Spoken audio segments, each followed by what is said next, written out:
to bring together, as you introduced it, the past and the present. And what is fascinating, I find, some of the presentations I did in the USA last year, when I started pulling in the current events of today and the complete and utter enslavement that we find ourselves in as a species today, towards the end of my presentation, some people got a little confused, and then they approached me afterwards and say, why are you bringing politics into archaeology and origins of humankind? Why are you mixing the two?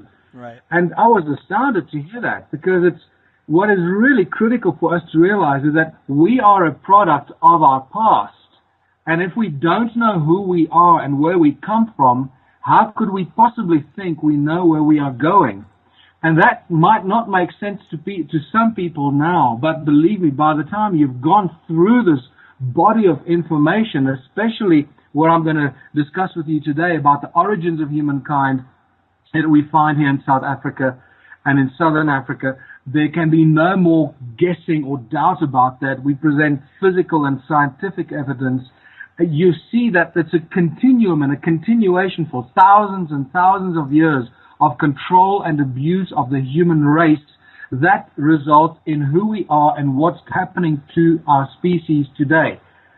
And that's critical. So let's get back to your first question, or what you started off with, the origins of humankind in Southern Africa. Sure. This is a fascinating subject. I don't think there's anyone alive today that hasn't asked themselves the three sort of holy grail questions, I guess you can call them, what I call the great human puzzle. Who are we? Where do we come from? And why are we here? And the moment you ask those questions and you start scratching around and looking for answers and clues, very quickly you realize that that is a bottomless pit of layer upon layer of clues and disinformation and misinformation, and you've got to wade your way through these layers of very interesting research and stuff. And that's why it is a field of research that so many people are attracted to. And I guess I was very fortunate to find myself here in South Africa, where many people for many decades have been saying that this is the cradle of humankind. And it's been interesting for the last several decades how the so-called cradle of humankind has shifted from sort of East Africa, from the Tanzania, Kenyan area, where the Leakeys have been doing a lot of archaeological work and sharing their research on the early Australopithecian remains and so forth, and reaching conclusions that humanity has evolved out of those kind of little cretins and so forth. But as more and more research has found its way into mainstream, you find this origins of humankind making its way further south until it finally ended up here, right here in smack bang in South Africa, in which we now call the cradle of humankind, and one specific place, Sterkfontein Caves, which is just outside of Johannesburg. The only problem with the Sterkfontein Caves, just like with all the other archaeological digs and these conclusions that they reach, in which they very strongly promote the sort of evolutionary process from ape to human, there are no evidential intermediary steps. There is no missing link. And that never-ending quest for the missing link continues until you step outside of that box and you come to where I now am and find myself in the mountains of Mpumalanga, and you start looking at the vanished civilizations, or the mysterious stone circles of Southern Africa. And suddenly, everything that you've read in all the books of Zecharia Sitchin, that many people still are trying to, prove to be false and so forth. And once you realize that I've now presented the physical evidence of what Zecharia Sitchin has been writing about for 40 years, 50 years before he died, and the texts of the Sumerian clay tablets and the translations that speak about the Abzu and the great gold mining empire of the Sumerian entity Enki that established this vast gold mining empire in this place called the Abzu, and you start connecting the dots, you realize that this is it. We have found, and I present the physical evidence of the Abzu, irrefutable evidence of gold mining, stone tools and artifacts that go back way over 200,000 years. And I think we closed the loop of any speculation or hesitation that this must be what the Sumerian tablets refer to as the gold mining empire of the so-called Anunnaki. And once you get into the Sumerian tablets, you realize that that's really what they deal with. They deal with the Anunnaki gods, these beings that arrived from some distant planet. There's still much speculation as to what the planet was called. Some people call it Nibiru. Zechariah Sitchin calls it Nibiru in all his work. The Anunnaki gods, the gods of heaven and earth, and therefore Sitchin calls them the Anunnaki, as in un in heaven and ki being earth. So the Anunnaki, the gods of heaven and earth, that came to earth looking for gold, and they found it in huge quantities right here in southern Africa. So that's really what I present, and it just grows into a beautiful story the deeper you dig. Yeah, I mean, it is fascinating to think back. The first time I'd heard about this material, I started thinking about just our culture in general, the worship of gold, which is just so odd. Even in the ancient world, everything being made of gold, and it goes today. Like everybody's talking about dumping your U.S. currencies or your Western currencies to get into gold, because gold is where the real value is. And it's really no different than another, element or another thing you would pull out of the ground. But maybe this this fascination with gold comes from an ancient teacher like the Anunnaki. Yeah, it's critical to also draw a distinction between the Anunnaki, or the gods of ancient times, and all our ancient texts, which includes the Bible, the Quran, and all the Hebrew writings, from the Mahabharata, the Vedas, and the Mayan texts. They all talk about the gods. All ancient cultures talk about our ancestry, the human ancestry, coming from the stars, that our ancestors came from the stars, that the gods came down from the sky and created the humans. Now, every single ancient culture talks about that. We have somehow been taught, and slowly but surely over a few hundred years, been told that that's all a bunch of nonsense, and that we know exactly how this human race came to be. And we started teaching our children this, the story about the ape man on all fours, slowly but surely standing up and then walking upright and sitting behind a computer. That's all as nonsensical as anything else you can come up with. That's just another theory that has never really been proven. And I need to remind people, which I do in my presentations, that it still remains a theory of evolution. It is not a fact of evolution. It remains a theory of evolution. But we've started teaching it as fact. And many people now believe that it's a scientific fact, which it is not. Mm-hmm. Just like it's the theory of the origins of the universe is now being put to the Big Bang. The Big Bang is where the universe comes from. Well, that's just a theory. We don't know where the universe comes from. So all these things, and even Einstein's theory of relativity, these are all theories. But because our education system is completely and utterly controlled by those who print the money, and we're going to come back to that, you realize what the agenda is. And once you start seeing the obsession with gold, the control of humanity, how humans have been controlled and manipulated over thousands and thousands of years to where it leads to today. The same group of people that were controlling the money 6,000 years ago, when we find the first Sumerian clay tablets and the first references of money and banks, and the temples in Sumeria that acted as banks, and the priest kings that acted as the first bankers. It's spectacular when you start putting that together. You realize that nothing has changed, It is crazy. I mean, we talked a little bit about the physical geological evidence, the stone circles, the gold mining things that you found, the tools. But you also suggest that it's not that this alien race came down here and just found some stupid people and tricked them into this big gold mining operation. There's apparently evidence that we were actually genetically engineered. Can you go through some of that evidence, maybe in our own DNA?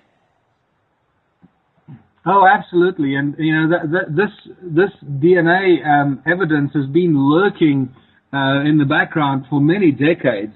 It's just the people that discovered the DNA. You know, what's fascinating is that I'm not sure if it was Watson or Crick or both of them that admitted that they were both high on DMT or acid when they actually came to see the imagery and discover the double helix of the DNA.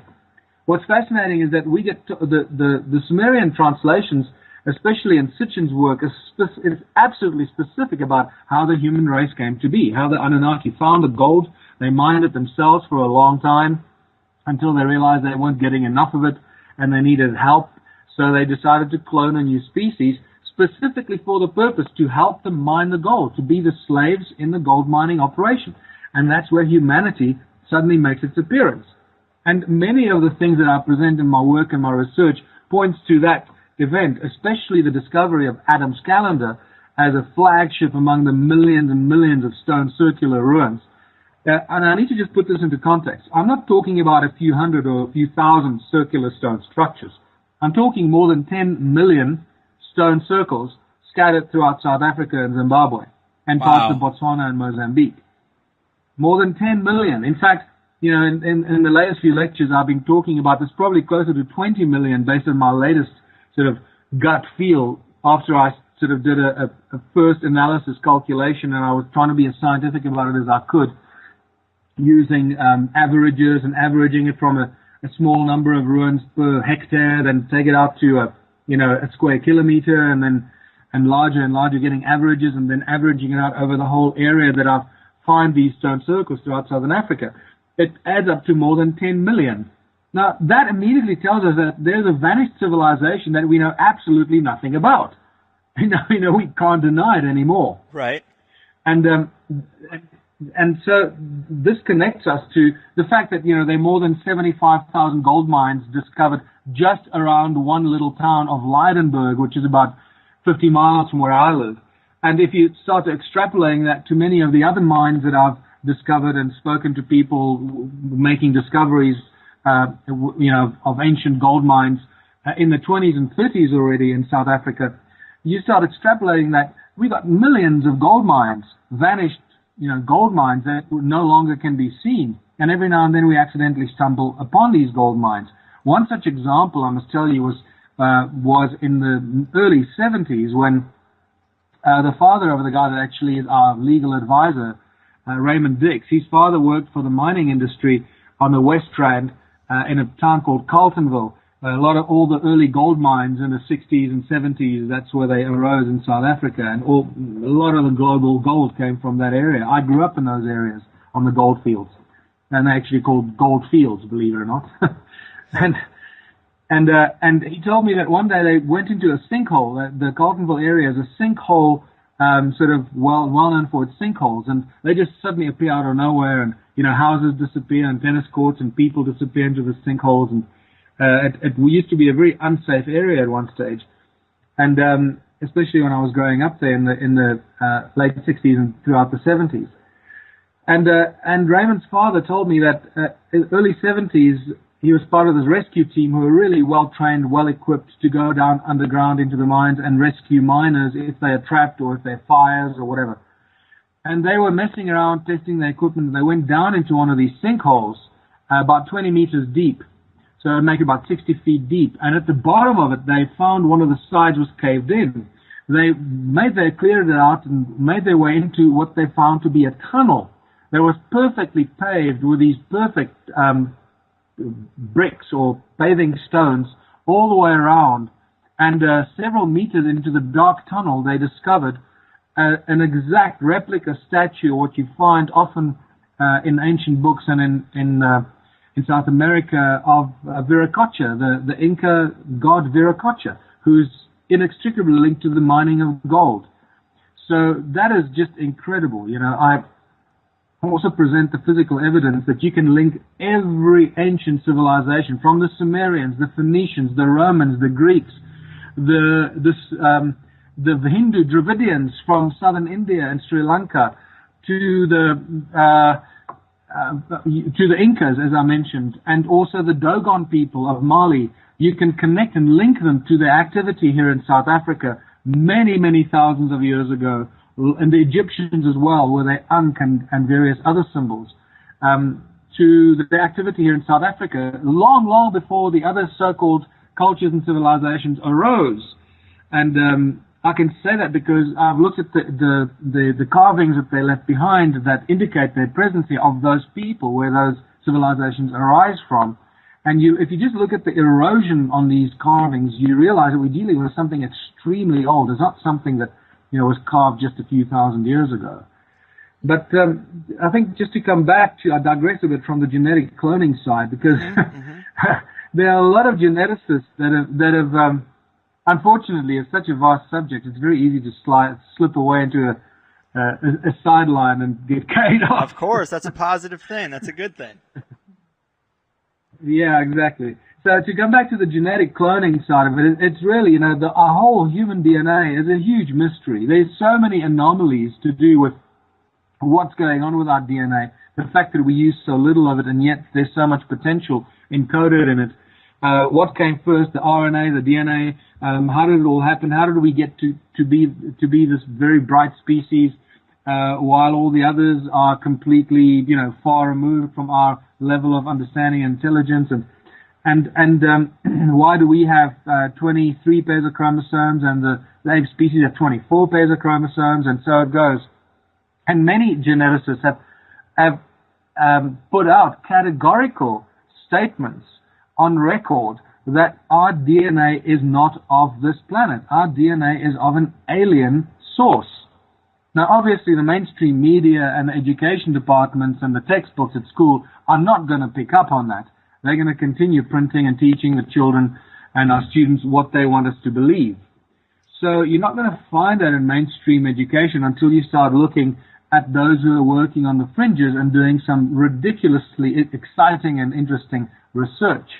And one such researcher now works with Nassim Haramein in Hawaii. His name is William Brown, and he's one of the brightest lights in the field of genetics and DNA research. And William, if you just look him up and go to his website, you'll get a lot of interesting information about our DNA and what it really is. DNA is not what we think it is, and it actually is formed in completely different ways to what we believe. And that makes it even more interesting and exciting, because that brings us to the many belief systems that we find in ancient cultures. Not only that the human race was created by the gods that came down from the sky, that all ancient cultures keep telling us about, and we keep denying it because our textbooks say so, but they also tell us about how the universe was created and how everything came into being. And at the foundation of that is this thing called sound or resonance. And that's fantastic, because you start seeing very important breakthroughs in some of the leading scientific research, especially also Nassim Haramein with his resonance project, and more breakthrough research, like, for example, even nerve endings, share their information with the nerves, and the synapses that in our brains are actually, information gets transferred via sound waves and sound patterns. And you start realizing that sound is at the core of all these things. And that's really critical, because that's what I discovered these millions of stone circles are all about. Mm-hmm. They generate huge amounts of sound energy. And that then leads to the conclusion that whoever built these were incredibly advanced in their knowledge, their understanding of the laws of nature, and then what they did with it. Mm-hmm. And then obviously the obvious conclusion is, and the evidence points, it was all about the gold. Yeah, I mean, let's talk about the, you mentioned sound a little bit. You've put a lot of emphasis on the power of sound and resonance in some of your speeches, and it seems like most of the knowledge that our ancestors had, whether you're talking about this sound technology or the flower of life knowledge or the things that they've embedded in some of the ancient symbols, a lot of that's been lost or gone underground. But can you tell us a bit about about sound and what you've discovered about it? I mean, you seem to consider it a lost energy system. Well, yeah, absolutely. Because I really believe that this is what Nikola Tesla discovered. Mm-hmm. Well, I must just tell you, just in case your listeners are still not getting it, every one of these stone circles, these 10 million stone circles, or more than 10 million stone circles, is a sound energy generating device. Okay? There's no doubt about it. There's scientific measurements. and each one resonates at very, very high sound frequency in the gigahertz. The lowest we've measured, this is the lowest, is around 10 gigahertz. Now this is insane. You don't measure sound frequencies in the gigahertz in nature. It just doesn't happen, right? Remember that our hearing only goes up to about 16,000 hertz.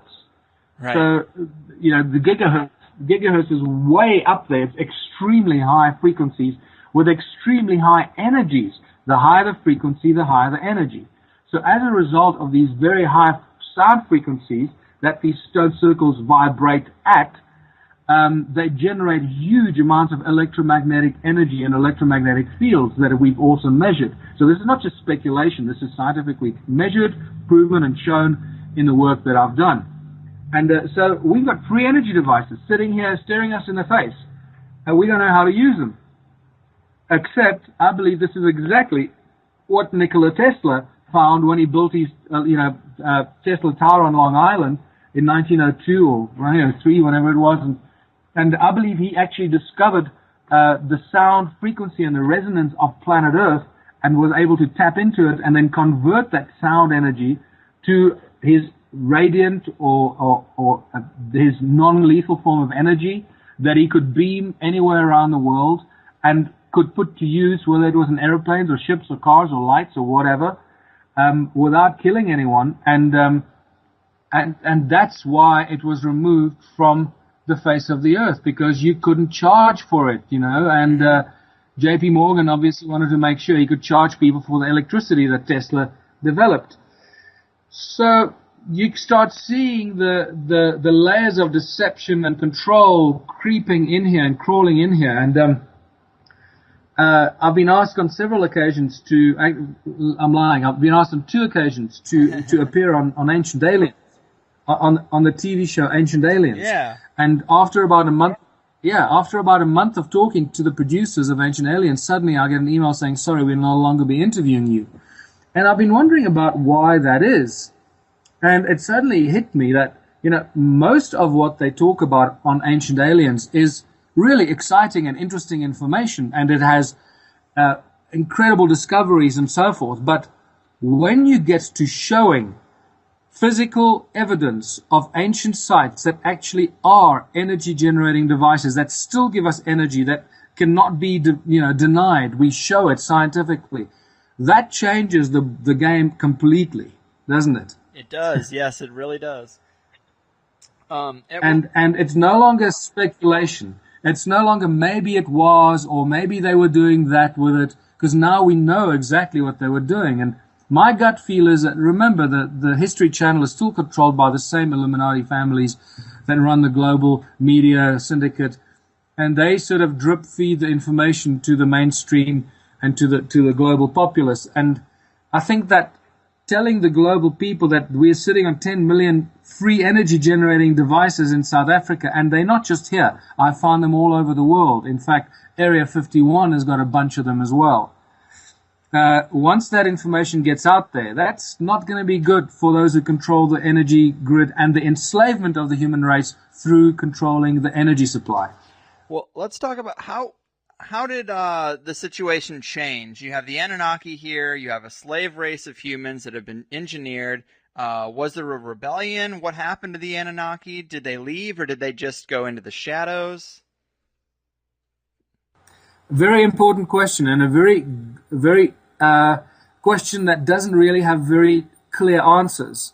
The big let's move backwards. What is happening with the gold today? It seems like there is no gold on Earth. All the gold's missing, right? Right. Think about what's going on with the gold. All the countries that are suddenly looking for gold from the United States or deposited with the USA. Germany last year was looking for their gold and we're told, sorry, we don't have your gold. I think it was about 3,500 tons of gold that Germany had deposited with the USA, and that gold is gone.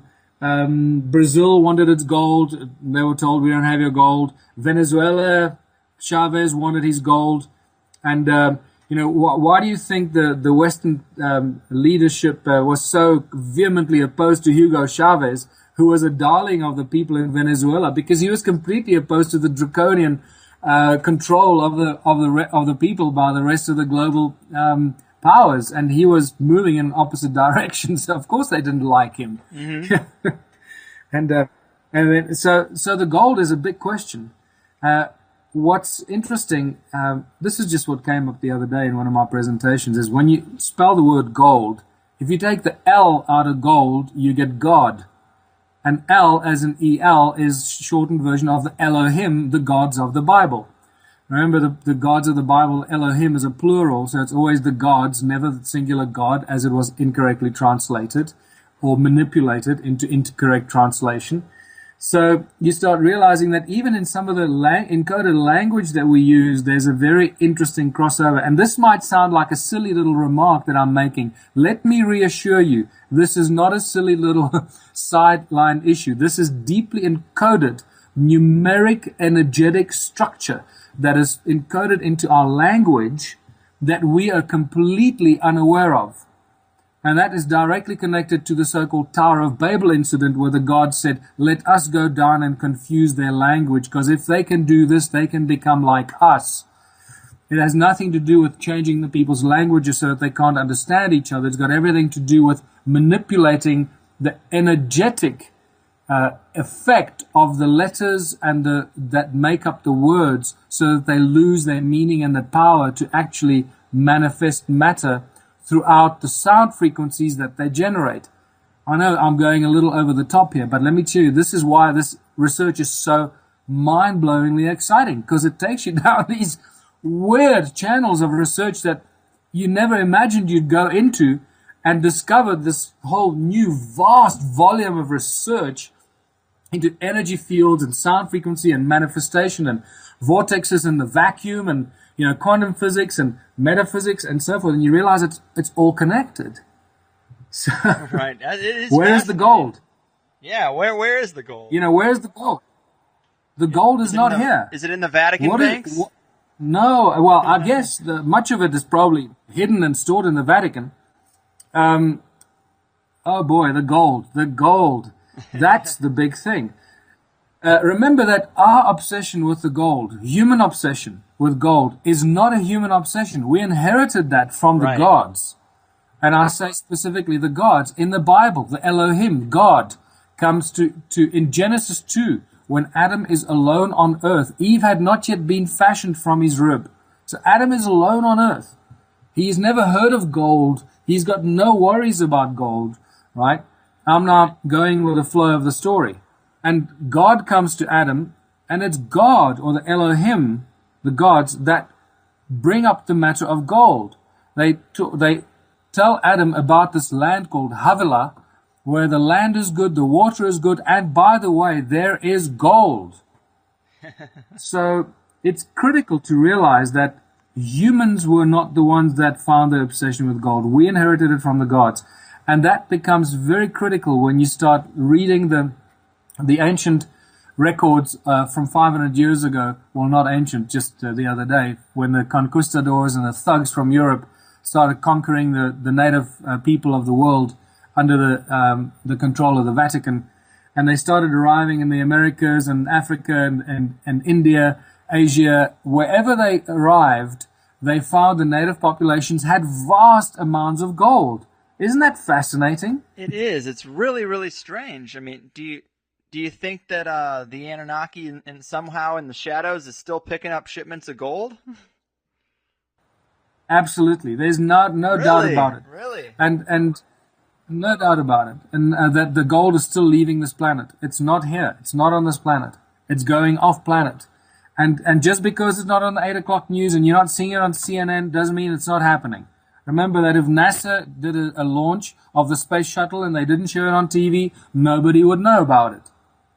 That's true, man. It's that simple. It really is. And this kind of touches on, the famous David Icke stuff, that the global elite are descendants of the Anunnaki. And I've always thought, motivation-wise, what is the motivation for some of these global elite to keep going to meetings, to keep controlling the population? Because if I had $1 billion in the bank, I wouldn't give a fuck what anybody else did. I would just secure my own freedom, hole up, and do my own thing. But these people are still basically working a 9 to 5, and there's got to be a motivation behind that. It's all about total control. It's all about total and absolute control of the human race. And this is where it comes to where we are today. So it started out with the Anunnaki arriving here some 500,000 years ago. I don't know. Those numbers are very fuzzy, so don't take it too, don't stick to it too exactly. Mm-hmm. And at around 300,000 years ago, and that seems to be reasonably accurate, at about 300,000 years ago, although there are various periods during which they seem to have created different types of beings. So that becomes fuzzy again. But at around 300,000 years ago, we see the sudden appearance of Homo sapiens, or the species that we seem to belong to today. There weren't many races. There was one race. Okay, so that becomes another huge question. Well, where do the different race groups come from if we all come from the same seed? That's a huge problem. Okay, ask any geneticist that's really looked into this. That's a big problem, where the different race groups come from. And then and Anunnaki created this new species, and this is, by the way, where Adam's calendar comes in. That was discovered by Johann Heine, my initial colleague in the research into the stone circles. Johann Heine rediscovered Adam's calendar, which I called it Adam's calendar after I started researching it, in 2003 by accident. And later I discovered that it's an ancient site known by the African shaman, especially the famous Zulu shaman Credo Mutwa, who is probably the preeminent shaman in Africa, one of the most important knowledge keepers of African and human history. Credo makes it very clear to me and to everyone else that Adam's calendar, or as he calls it, Inzalo Yelanga, which means birthplace of the sun, as in S-O-N, the son of the gods, this is where humanity was created by the gods. And that's it. It's as simple as it is.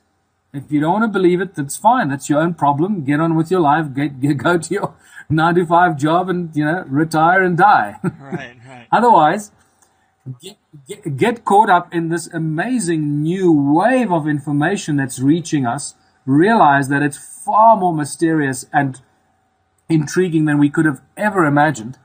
So here we find ourselves at Adam's calendar, or Inzalo Yelanga, and that is the flagship among all these millions of stone ruins, because that, I believe, is actually one of the portals that they used to beam the gold up from. And I have plenty of scientific evidence for making such a ridiculous and outlandish suggestion. So it gets really exciting. So I believe the gold is still leaving, but there is still huge amounts of gold on this planet, buried in underground tunnels, in secret places. And Southern Africa is one of those places where probably most of that buried gold is found. The Mesoamericas and South America, Peru, Bolivia, and so forth, that part of the world has got huge amounts of underground tunnels with huge amounts of buried gold. I'm talking about processed gold, not gold in ore. Processed gold bars and coins that are lying in these tunnels. Now, the technology to find that exists. There are many people that have this technology. And I've been privy to such information from the guys that have been researching it. And when you start seeing the amount of gold that is hidden in these tunnels, it raises a whole lot of questions. The fact that they're still processing it and getting it off this planet under the cover of night, or away from, out of sight, and making sure that those areas are secured and the gold gets extracted and removed, and nobody knows about it. Yeah, that is really wild. I mean, so you got this system where, we've been programmed to worship gold. We've been programmed to be controlled by money. And let's switch gears a little bit and talk about money in the modern world. I have a ton of guests that come through and talk about lies and corruption and ending the Fed, etc. But 9 out of 10 times when I try to take it a step further and say we should get beyond capitalism altogether, it's like a switch goes off in their head and they immediately start defending capitalism as if they're on trial during the Red Scare. I mean, can you break down for the people how money and capitalism are like a big part of the foundation of our problems? Okay, absolutely. And that's critical, because once you've become comfortable and gone over the shock that we are slave species created by these gods, these beings, And remember, this is also, I just need to also draw the distinction for a lot of people that might find themselves lost from a spiritual perspective. This is where you draw the very clear distinction between God with a big G, or the divine creative force behind the universe and all the beautiful things in it, the divine creation, if you want to call it that, the God, which I call the God with a big G. And I also have a feeling that this is where the Freemasons actually get the big G in their symbol, the grand architect or the great architect. I believe that they're actually referring to a similar kind of entity, or the sound, the Om, the Aum, or the Word of God, right, that created the universe and all things in it. And you draw a big distinction between the God with a big G and the gods with a small g, the gods of the Bible that you most come into contact with, and the gods that we read about in all ancient cultures that just were advanced beings from another planet, and probably many other planets that came to Earth, found gold, manipulated their way, abused a species that they created for their own benefit, and created all these rules and regulations so that they could carry on controlling the people and the beings that they created. All the time knowing and being very acutely aware of what we have been told in great detail for more than 50 years now by Star Trek. And if your listeners don't know this yet, most of the stuff you ever see in Star Trek is accurate and true. Yeah. And one of the key things that we are taught in Star Trek is this universal law called the Prime Directive. Now, I talk quite a great deal about this in my sort of full-day workshops, because it's critical to start pulling all these things together and understanding how the manipulation of the human race is taking place today, and that the Prime Directive is being used and abused and manipulated to the benefit of those who are the manipulators of the human race, with a full understanding by them that if they cross the Prime Directive, if they do not abide by it, it will cause their own demise. And this is critical information that I'm sharing with you here, because once you start understanding the resonance, the morphogenic field, the way that the entire universe and everything in creation vibrates in sympathetic harmony, once you realize that, you realize that anything that contradicts that is not in sympathetic harmony, that is not in resonance, that is in dissonance, will cause its own destruction and demise. I don't know if it's making sense to you. No, yes, it is. Yeah, so it's really a very simple principle. So the guys call them the Anunnaki remnants, or whoever they've become. It is really unclear, because they're masters at deception, and a lot of people have gone on record and made these bold statements and then find out later that they weren't exactly right. So let's just realize that somebody is pulling the strings, manipulating us on this physical level, enslaving us physically, mentally, emotionally, and most importantly, spiritually, making us forget that we are infinite fractals of the divine creator, that God is within us, that we have the same capacity to create and manifest, the same way that great, prophets like Joshua or Jesus or Yeshua, call him what you want, and many others that came before him and since him, have told us that God is within you, that you can move mountains if you have faith. And that faith is not believing in a guy with a white stick, or a white beard and a stick in the clouds. Well, that means believing and understanding that you are one with the divine creator, that you're a fractal of the divine creator. I hear what you're saying. Let me ask you one quick question though about this, as we're talking about spirituality, before we get into some of the monetary control stuff. I mean, I completely understand how, some people think we are, bodies are vessels for infinite consciousness, here to experience, a 3D material plane. We are fractals of the great God, or, what have you. I understand that, but then also the fact that we are genetically engineered, it almost seems like the two are in opposition. I can't seem to rationalize that, because in the same way we make computers, it's like they made us, and I see like we wouldn't have a natural place in the universe. So how do we then become beings of consciousness? Right, and this is where the work of Enki comes in. And I believe that I have some sort of a metaphysical connection to Enki.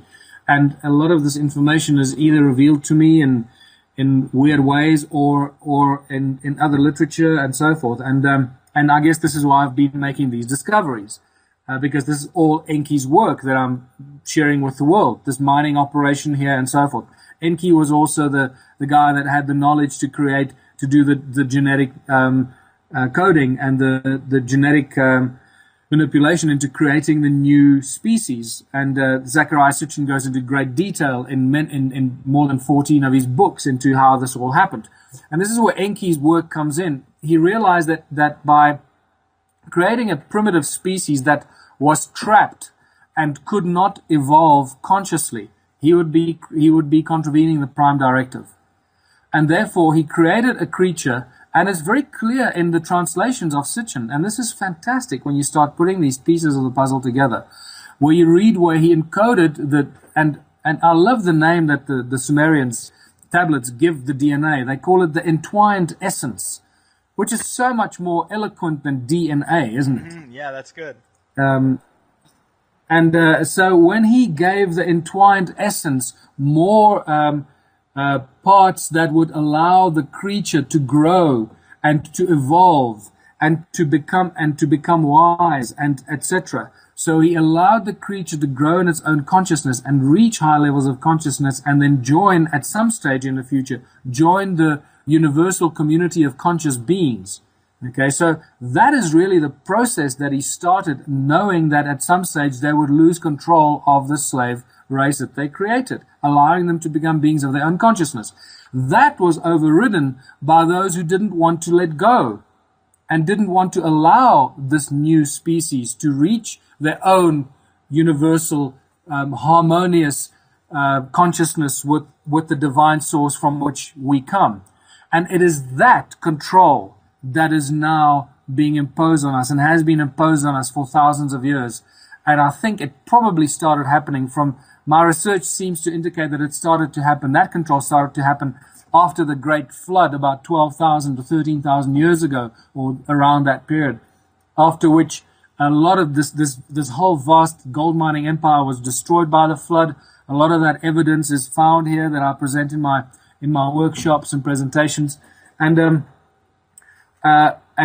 so Enki allowed us to grow consciously, and it is now we're at that point where we are discovering our divine seed in our DNA, and that we are ultimately destined for rejoining the source. And I believe that many of the breakthroughs that we've had in science and physics, especially quantum physics, I believe that, like, for example, the double slit experiment is a beautiful example that actually is the key and critical evidence, and that gives us the tools to understand or allow us to move back and allow us the understanding to reunite with source. Once we start understanding the really strange nature of matter at a quantum level, that it completely contradicts the, Newtonian physics, and supports much of what ancient cultures have been talking to us about, and about the power of thought and mind and how we can manifest and so forth. So yeah, it's critical. I think that what the Anunnaki also did is they did a lot of damage on this planet. There's no doubt about that. But at the same time, I think there are many of them who are still around, possibly not in a physical form, but a higher level spiritual form, that are doing as much as they can to help millions of us wake up and realize that we can and have the potential and have the ability to step out of this trap and this enslavement. And money is the tool of enslavement. So let's come back to this money. I think it's important at this stage. Absolutely. It's very important, and for those of you, and if you in the United States during the month of July and August, please look at my website where I'm going to be presenting. I've got 16 or 18 venues mostly in sort of Western United States and the South, and come and look at one of our presentations to get a better perspective of what I'm talking about. But money is not what people think. Okay, the entire global monetary system was created by the Anunnaki and given to the Sumerian priest kings. When you read the Sumerian tablets, there is no mention of money at all among the Anunnaki or the Anunna gods. The only time money comes into question is when they talk and deal with human beings. Suddenly money appears. And it is very clear now from our research that the first money appeared shortly after the flood. Money is not a process or part of evolution, so-called evolution. That is what the historians and those who are trying to deceive us with writing disinformation in our history books have tried to deceive us. They try to link the evolution of money to the evolution of the human race, and that is not true, because that'll make us believe that sort of it's hand in hand, that money evolved out of thousands of years of barter and trade. That is an absolute lie. That is not true. Money suddenly and mysteriously and overnight appeared in humanity, and I found the physical evidence for this the other day. It is brand new information, and you've got to scratch and look around for these things, and it's once again in the form of a Sumerian clay tablet that is in the British Museum of all places, right there in plain sight, as it always is, isn't it? Yeah. And this clay tablet, first of all, what happened after the flood is when we first see the appearance of kings and priest kings. This is when kingdoms on earth appear. Suddenly, out of the blue, you suddenly see kings rule the world. And that's just the most bizarre and mysterious thing that could ever happen. All you got to do is ask yourself, how did these kings come to be? Who were they? And how were they so powerful that they could suddenly impose themselves on all the other people with whom they must have lived before they became kings? Right? Uh-huh. So here I am. I'm living in my community, in my village or my town. Everyone's living together, and suddenly tomorrow morning I wake up and I have a bright idea, and I call everybody together and I tell them, listen, as of tomorrow, I'm going to be this thing called a king. I'm going to rule over all of you here in this town and village, and all this land now belongs to me, and you're going to have to work my land to be able to live on it, and you're going to have to pay me taxes or bring me food so that you can live on this land that now belongs to me. What do you think the rest of the people in the community are going to do to you if you try and impose yourself like that on them? Yeah, you'd think they'd be coming at you with pitchforks. Exactly. So how kingdoms suddenly appeared out of the blue is a great mystery. And yet the Sumerian tablets give us, once again, as they always seem to do, give us a very clear indication that the kingdom was lowered to earth from heaven when the gods came down and appointed kings from among the men to rule over the people. And these priest kings, they were also the priests because they were the communicator between the gods and the people. These early priest kings that suddenly appear after the flood were given huge knowledge.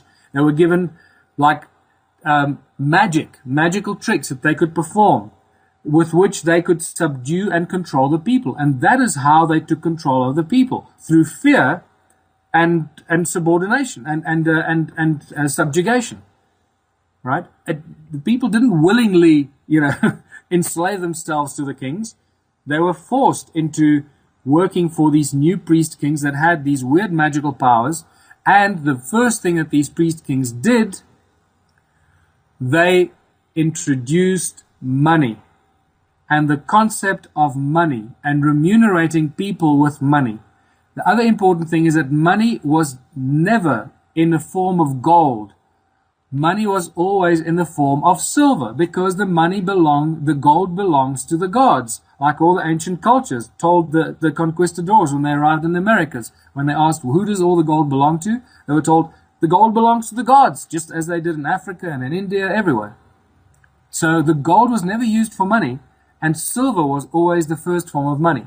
Now the clay tablet that I show is a beautiful example from 2046 BC from a Sumerian temple where the priest kings were operating as the bankers and the Sumerian temples were already operating as the first banks. And this clay tablet is probably the oldest bill of exchange that is available to be seen today. It's spectacular, and it records in writing, in a clay tablet, the deposit of 8 silver shekels into the bank, into the temple, to the priest king by this guy, and in return he gets given this clay tablet. It's spectacular. Wow. Nothing has changed. Yeah, that is crazy. And it's, I guess, the hardest thing to wrap your head around for some people is that this same mechanism would have lasted so long. But I feel like you can look into some Yeah. neighborhoods just here in Southern California. You can see families of old money that has been there for how many generations? You know, I mean, it doesn't take that big of a leap of faith to see that when something is instilled on people, that it doesn't go away without some type of real radical change. It's still here today. Yeah. So, once you start realizing that money was synthetically introduced as a tool of enslavement, and I mean of absolute control and absolute enslavement, it just replaces physical enslavement. You still have to work for those who control the money. And who minted the money in the ancient times? The priest kings. Who wrote the bills of exchange? The priest kings. People couldn't read and write in those days. People could only read and write from very recently. Very recent years, there's still millions and millions of large percentages of uneducated and illiterate people in the world.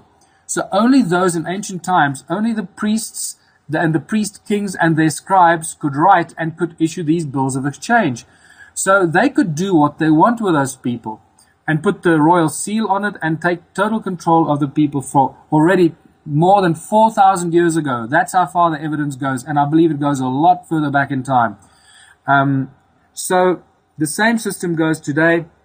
Those royal bloodlines have been in power and control of this planet for thousands and thousands of years.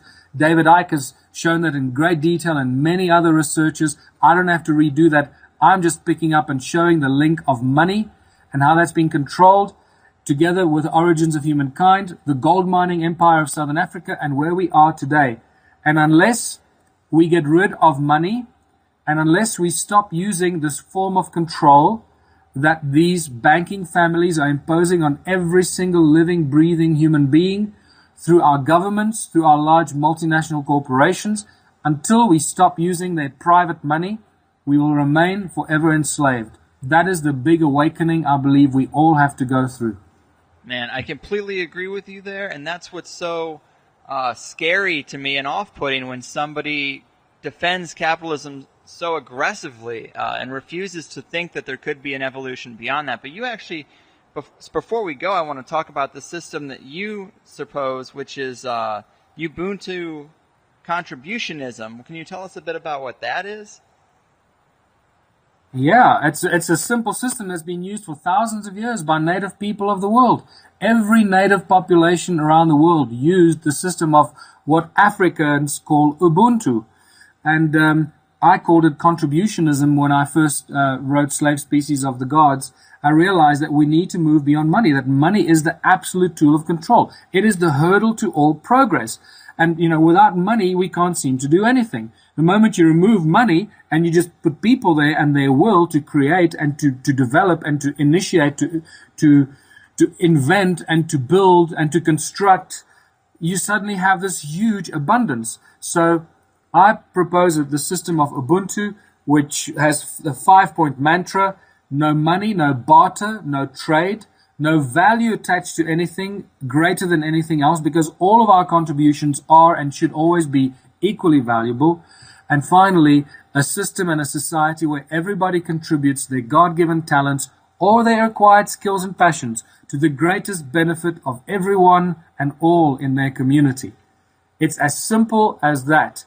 You don't need money. We need love, we need food, we need water, shelter, we need science, we need architecture, we need beautiful, we need arts and culture, we need all the beautiful things that we can imagine in the world. The one thing we don't need is money.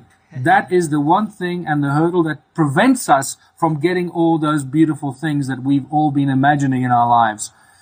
And to maybe finish, because I see we've done an hour already, it's really important to realize that a lot of people argue, say, oh, money is not the evil, it's the love of money. No, you're still disillusioned. You're still trying to find some sort of an answer that money should be used. No, money is the reason why we are so screwed up. Money is the cause for all the problems.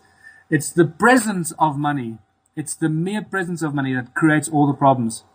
The moment you remove money, all our problems, the crime, the greed, the gluttony, the 7 deadly sins, the envy, all that disappears. No hoarding. You don't have to worry about anything, because everything is available to everyone all the time.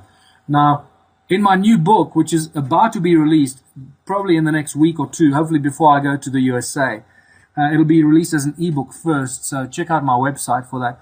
In there, I go into great detail about the history of this, how it all connects, and how we should start moving and thinking about moving into these Ubuntu communities that work without money and creating abundance on every level of human endeavor. Man, that is awesome. And that book in particular is something I definitely would like to get my hands on. I mean, this is something that I've been preaching for a while, and I face so much resistance in talking about the fact that money is the problem. And one of the biggest points of resistance, if we can say a few more things before we go, is that a lot of people would argue that we don't have the technology or resources to have unlimited energy, water, and food for everyone on the planet, and that money is an artificial barrier between people and resources, which is a necessary evil to manage those resources. But what would you say to those people? That's just a fallacy? It's absolute hogwash. They don't know what they're talking about. They're just regurgitating the propaganda they hear on the news or read in the papers. It's absolutely insane. We live on a planet of abundance. Abundance. I mean, there are people that grow enough food in 6 square meters to feed a whole family for a whole year. You know, there are examples of abundance around us. But unfortunately, those examples are never shown. They are suppressed. People are prevented from growing their own food. Some places in the world, you're not allowed to grow your own food anymore. Monsanto is destroying our natural crops and our Eden seeds, if you can call them that, so they can control the food supply. It's all about absolute control of the human race so that we can continue being enslaved. We live on a planet of abundance. The moment you start working, stop spending 90% of your energy chasing money, because at the end of the day, that's what 90% of the global population does. From the moment we open our eyes to the moment we go to bed, we're doing something that is going to bring us money so we can pay the rent, pay the mortgage, pay the electricity, buy the bread and the milk, and somehow survive until the end of the month and then do it all over again. That is not why we were brought into this planet. That is how we were enslaved to live on this planet. And this is why the ancient cultures lived in absolute harmony. When the conquistadors came to America, there was no hunger, there was no poverty.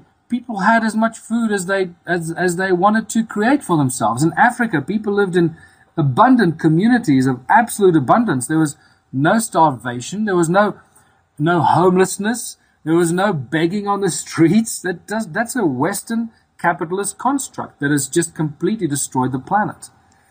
And I know that a lot of people struggle with this. You know, we are so poisoned by capitalism that we forget to look at how it totally and utterly controls our lives. And I think one of the biggest things, when you talk to people about a world without money, they associate money with wealth and having stuff. So they think that a lack of money means poverty and starvation. No. It's completely the opposite. A world without money means a world without obstacles and hurdles to progress. It means that when everybody wakes up in the morning, they live in a place they choose to live. They do what they choose to do because that is what they are best at. That's their natural talents with which they contribute towards the greater welfare of their own community. And therefore they are well respected and loved by the people in the community and not envied or whatever, and they spend very little time and energy on chasing money because there's no money to chase. In the Ubuntu communities, I call this a labor of love. There are no jobs, there are no careers. You have a labor of love, and that is who you are, and that's what your life is. And you don't have to worry about retiring and saving money so that you can retire, because the communities look after each other. And they look after each other, and there is well-being and there's abundance. From rocket science, if you think about, if you let the scientists and the inventors and the farmers loose, and there was no restriction on how much they can develop, design, and grow, what do you think is going to happen? Right. When you come to my presentation, I start taking you through this, you realize very quickly that we're going to have to slow down. Because if you spend more than, and I work with sacred geometry on some of these models, because it's important to bring sacred geometry into some of these relationships with who we are and how we live on this planet. We need to live within the natural order of things, which is what I call it as well. And this is why you can't screw it up, because we're actually tapping into the natural order of things. So I propose that we only apply our labor of love for the community that you choose to live in for 3 hours a day. So whether you're a rocket scientist and you're building rockets or developing free energy, levitation devices, to being a farmer and developing the most amazing ways to grow food hydroponically, or whichever way, abundance beyond belief, whether you're a shoemaker or a builder or designing new technology to build dwellings or purifying water, there are millions and millions of labors of love that people do that incidentally in today's society are not financially viable. That's why people don't do them. People don't do things today because they don't want to do them. They don't do stuff, millions of things that we should be doing. We don't do it because it's not financially viable. Not because we don't need it. That's another thing to get our heads out of. There are millions of people that want to do certain things that they know will be good for the community, good for developing or improving this sector or that sector, but they're not allowed to do that because it's not financially viable, or it'll undermine the mining or the energy companies or the oil companies or the drug companies, So you got to slow down. 3 hours a day, I believe, is all that we would have to do, doing our labor of love, what it is you love to do. And then after that, you still got 18 hours a day to do other things you love to do in your own community. I mean, it seems so great. The abundance. Well, yeah. It seems At the moment, I tell you, Greg, the moment you remove money out the system, it explodes with abundance. That's the most exciting thing that people need to recognize. And it's the fear, unfortunately, it's the fear factor. When you say the word a world without money, people think, oh, poverty, living in starvation, living in caves, going back to the dark ages. No, use your brain, please, people. If you remove money, you're turning it upside down. You're exploding the potential. You're allowing people to develop things that we can't even imagine about developing. Free energy and ways of life that we can't even dream of it today because we can't allow ourselves to think that far. It is ridiculous. I mean, everybody knows now about the technology of 3D printers. And I mean, if every town had a community center, a library of 3D printers, I don't understand how you would still have a Walmart or need slave labor from overseas when you can make your utensils in this machine. I mean, it's directly opposed to capitalism. And I wonder how, I mean, these things are definitely butting heads. I don't know how they're going to institute 3D printing where you can make things when they're abundant and keep capitalism around.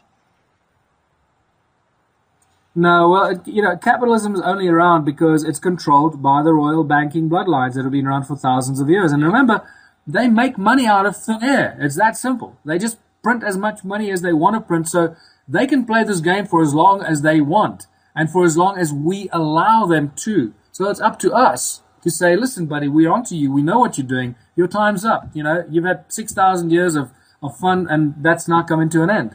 And this is why I believe that this 2012 period is truly where we've entered the new age, and where people are waking up rapidly and realizing what's been done to the human race for such a long, long period of time, and standing up and saying, okay, that's it, no more. We've had enough. We're going to take back this planet.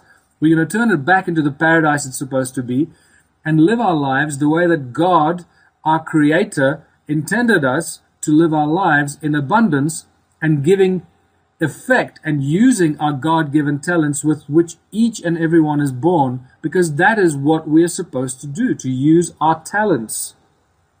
Man, it's fascinating stuff, and I know it's about that time. Before we go, I guess my last big question for you is, what are some of the concrete ways you would suggest we transition into this society? Because I'm a very cynical and depressed person, because I just don't think that people are waking up at the rate they must, or waking up to enough of the facts, because it's hard to get past that last layer, which is the monetary system. How would you institute these changes? How could we make some progress? There are going to have to be several and multiple prongs of approach. I don't want to use the word attack because that's negative. So we got to stop. First of all, we got to find ways to stop using the money that's printed by the private bankers. That's a tall order. But we're going to start planning an alternative currency system. First of all, we're not going to go from zero to hero overnight. There are going to have to be several transitional steps and stages that we have to go through as a society and different communities to go from complete enslavement by money and capitalism and weaning ourselves off to the point where we don't use money at all and realize that we have abundance beyond our wildest dreams and we don't even think about money. So I believe that the small towns and villages and communities that are, far out of the urban city areas could be the seeds of this off-the-grid, completely self-sufficient and self-sustained communities that start to spring up from there. Once you've got fresh water and you're generating your own energy, and hopefully free energy will be here very soon, and that'll collapse the cartel very quickly. I believe that once a community comes together and pools its money on a monthly basis and starts to dictate to the authorities, whether it's the municipality or the council, whoever controls the supply of the services, the electricity, the water, or whatever, starts to dictate to the councils of what the community wants. I call it the Council of Elders. Appoint a Council of Elders from within your community. Make it a sacred geometry number, 12 around 1, like the 12 disciples around Christ or Buddha and let that Council of Elders, the wisest people that you have, that everybody trusts in your community, that they make them the spokes body on behalf of the whole community, so they can go and make demands on behalf of the community. If those demands are not met, then start pooling your money into a trust fund or a trust account that the elders keep control of, and stop paying those who are supposed to provide you with services until certain things get delivered. What can also then happen is you can have a vote of no confidence in your local council or municipality and replace the mayor and replace the council and replace them with your own council of elders. And very soon, very quickly, you can then have your own council that then controls the well-being and the expansion growth for the benefit of the town. That's on the sort of political front, that kind of maneuver. On the other side, start pooling the money in the community and start developing community projects. Obviously, the obvious important projects, whether it's free energy, food, and water, and everything to do with creating, whether it's building materials and whatever the community can create, and start making that available for a fraction of the cost to those who participate in the community. That's why it's called contributionism, right? You contribute your time and skills, and you get the reward of whatever else that community creates. And it's not a barter or trade. If I give you 10 eggs, I'm going to get one loaf of bread or whatever. It's none of that. It's you contribute what you're good at, and that entitles you to have access to all the other things that are being contributed by all those who are contributing. So it's like a pooling of resources that everybody benefits from. So once your community is created, so much food and bread and cheese and building materials and windows or whatever, you let your mind run wild, right? And you've made that available to everyone in your own community. All the rest of the stuff, because you've got to make a lot more, you make the rest of the stuff available to the people outside your community at a farmer's market or something that you establish, that the neighboring communities will come to and get from you at a much lower cost than they can get it from their own community. The moment you've achieved that, you've created the domino effect. And it's going to become impossible for your neighboring communities to continue operating on a capitalistic system. Their businesses will collapse. And either they will have to adopt the same system that you've got in your village and your community, or their businesses will go belly up. And that is, I believe, the trigger point and the tipping point. And in all truth and reality, I believe it only takes one town or one community with sufficient influence in its surrounding communities to achieve that domino effect.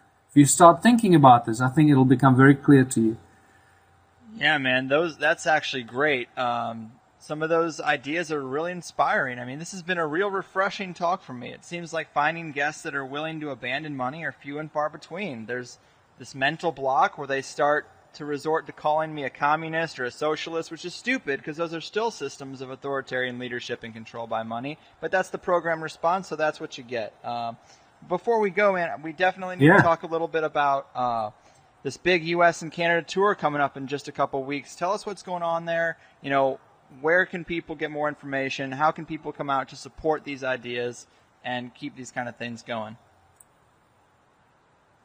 Well, thanks very much, Greg. Yeah, we be leaving for the USA, arriving, doing my first presentation on the 14th of July.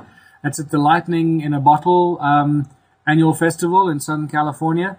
And then I go and, if you go onto my website, first of all, michaeltellinger.com, and there you'll see a button. Just click on it and they'll take you to the page and the blog spot with all the information of the tour, with all the venues. We get all the venues in the USA.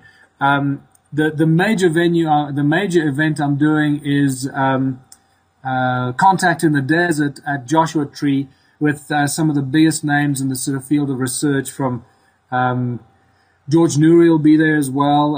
Nice. Jim Mars, Graham Hancock, Stephen Greer, David Wilcock, Giorgio Tsoukalos, the founder and presenter of Ancient Aliens. He's going to be there as well. And some other amazing presenters. One of my favorite people that I've met at my first visit to the USA, Celeste Yarnell, who is actually a Hollywood star who was in Star Trek many years ago. And she's going to be speaking there as well. And a host of William Henry, and a host of amazing researchers. So check out Contact in the Desert and try and make it to that. I'll be doing 3 presentations there. So a lot of time to get a lot of this information across. And then we'll be doing the following cities. I'll just rattle them off, but you'll see them on my website. We'll be doing Hawaii, where I'm presenting to Nassim Haramein and his research team, all my research on the sound and the energy devices that I've discovered here. And that's going to blow their mind. I know once they see what we've got here, it's going to it's a whole new paradigm shift that your brain does, you know. Yeah. So we do Santa Barbara, San Francisco, Sacramento, Portland, Salt Lake City, Las Vegas, and then Contact in the Desert. And then we go to Los Angeles, San Diego, Phoenix, Sedona, Boulder, and then down to Dallas and Austin, and we end up in Chattanooga, Tennessee, before we fly out to a tour of England for another month. So it's crazy. Very cool, man. And I'm definitely hoping to come out in San Diego and see you. Do you have a venue picked? Because it seems like on the website I looked at, there wasn't a venue listed for San Diego. Oh, yeah, no, we have a venue. It's, you know, I find fascinating is that a few of the Freemason halls are offering their halls up for my presentations. I find that fascinating. Yeah. And it just brings you actually, that opens up a whole new debate as to what the original intention of the Freemasons was. And I believe it is not necessarily as dark and sinister as many people would like to make it out to be. So it's fascinating. So in San Diego, I'll be talking at the Scottish Rite Freemason Hall. I don't know what the address is, but it'll be on the website in the next day or two. All right. Very cool, man. Well, it's been awesome. Again, thank you. Keep fighting the good fight. Hopefully we'll catch you on the tour, and we can talk about your new book maybe when you get back home.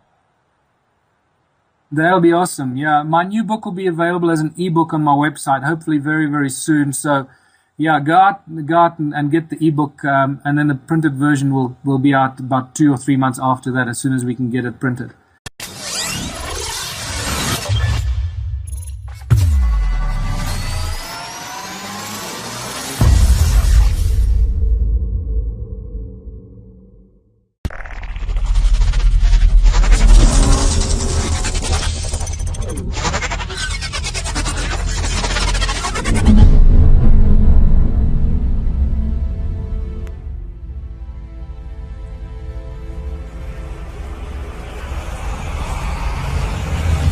To bring together, as you introduced it, the past and the present. And what is fascinating, I find, some of the presentations I did in the USA last year when I started pulling in the current events of today and the complete and utter enslavement that we find ourselves in as a species today, towards the end of my presentation, some people got a little confused, and then they approached me afterwards and say, why are you bringing politics into archaeology and origins of humankind? Why are you mixing the two?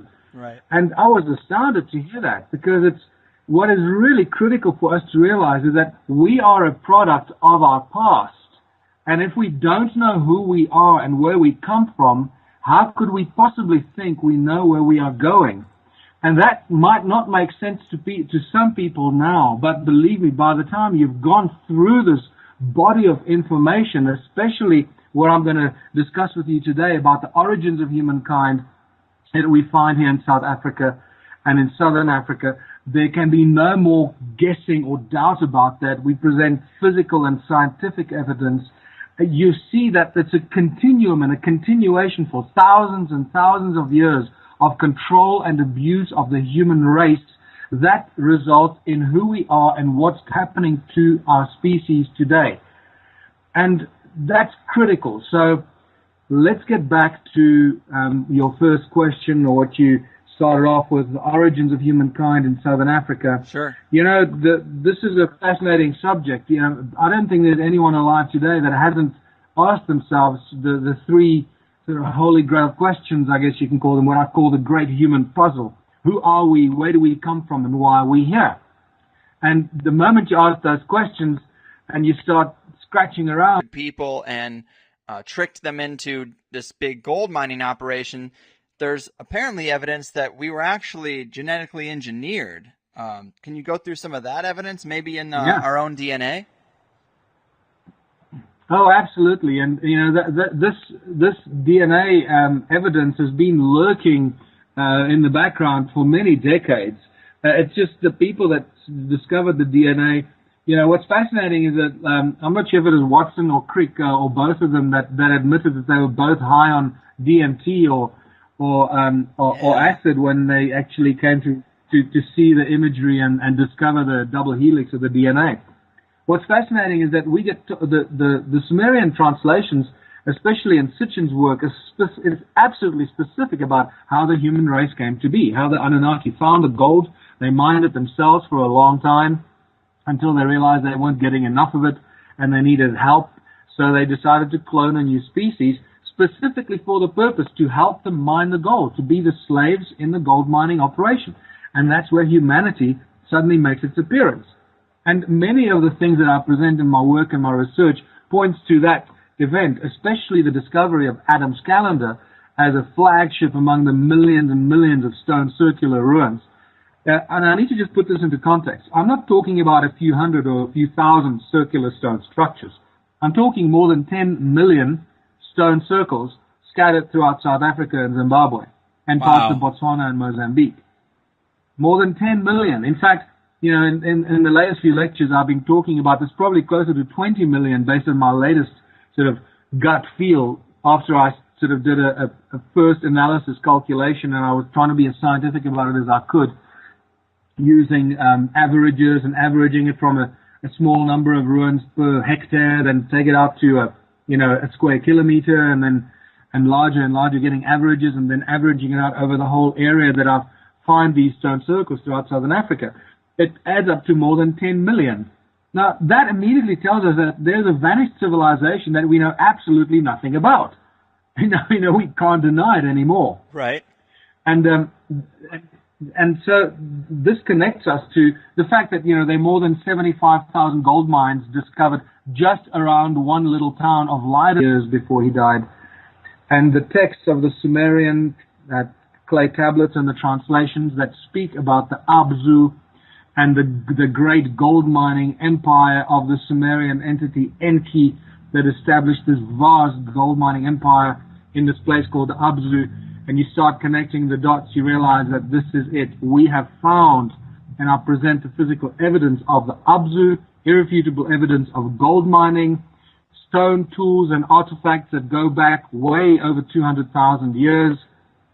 And I think we close the loop of any speculation or hesitation that this is this must be what the Sumerian tablets refer to as the gold mining empire of the so-called Anunnaki. And once you get into the Sumerian tablets, you realize that that's really what they deal with. They deal with the Anunnaki gods, these beings that arrived from some distant planet. There's still much speculation as to what the planet was called. Some people call it Nibiru. Zechariah Sitchin calls it Nibiru in all his work. The Anunnaki gods, the gods of heaven and earth, and therefore Sitchin calls them the Anunnaki, as in in heaven and ki being earth.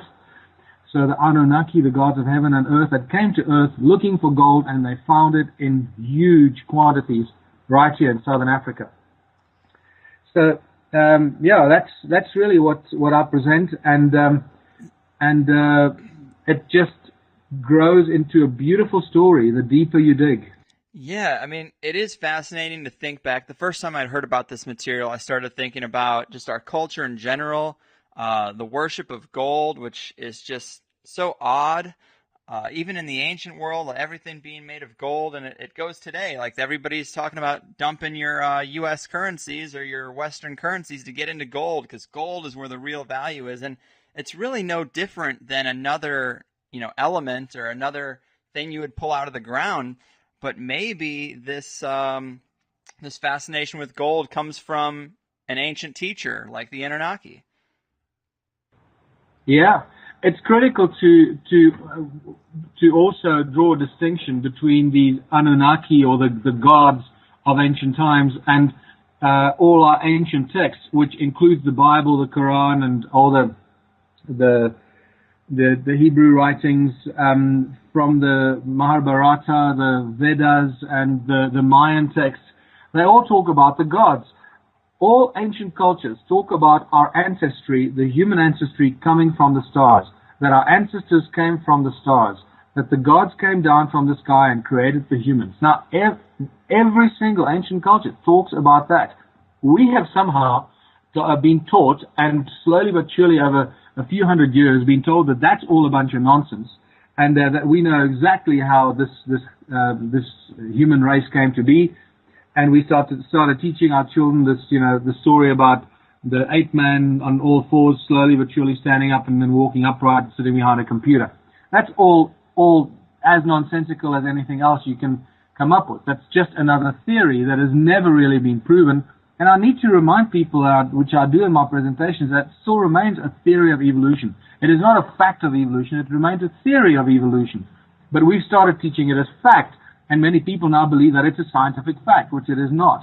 Mm-hmm. Just like it's the theory of the origins of the universe is now being put to the Big Bang. The Big Bang is where the universe comes from. Well, that's just a theory. We don't know where the universe comes from.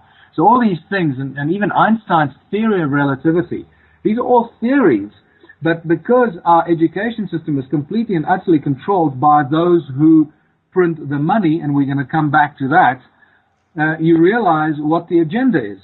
And once you start seeing the obsession with gold, the control of humanity, how humans have been controlled and manipulated over thousands and thousands of years to where it leads to today. The same group of people that were controlling the money 6,000 years ago, when we find the first Sumerian clay tablets and the first references of money and banks, and the temples in Sumeria that acted as banks, and the priest kings that acted as the first bankers. It's spectacular when you start putting that together. You realize that nothing has changed, It is crazy. I mean, we talked a little bit about the physical geological evidence, the stone circles, the gold mining things that you found, the tools. But you also suggest that it's not that this alien race came down here and just found some stupid... And looking for answers and clues, very quickly you realize that is a bottomless pit of layer upon layer of clues and disinformation and misinformation, and you've got to wade your way through these layers of very interesting research and stuff. And that's why it is a field of research that so many people are attracted to. And I guess I was very fortunate to find myself here in South Africa, where many people for many decades have been saying that this is the cradle of humankind.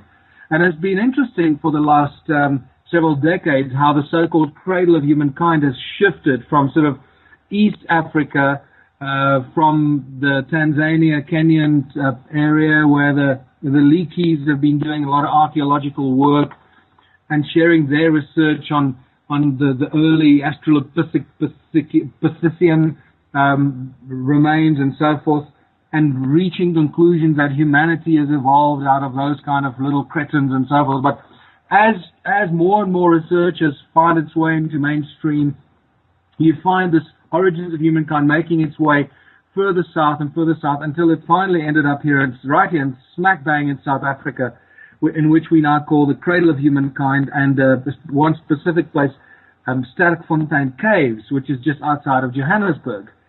The only problem with the Sterkfontein Caves, just like with all the other archaeological digs and these conclusions that they reach, in which they very strongly promote the sort of evolutionary process from ape to human, there are no evidential intermediary steps. There is no missing link.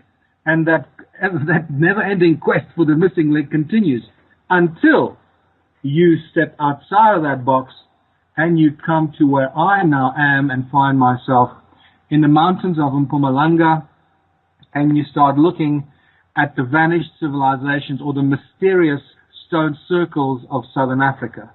And suddenly, everything that you've read in all the books of Zecharia Sitchin that many people still are trying to, prove to be false and so forth. And once you realize that I've now presented the physical evidence of what Zecharia Sitchin has been writing about for 40 years, 50 years,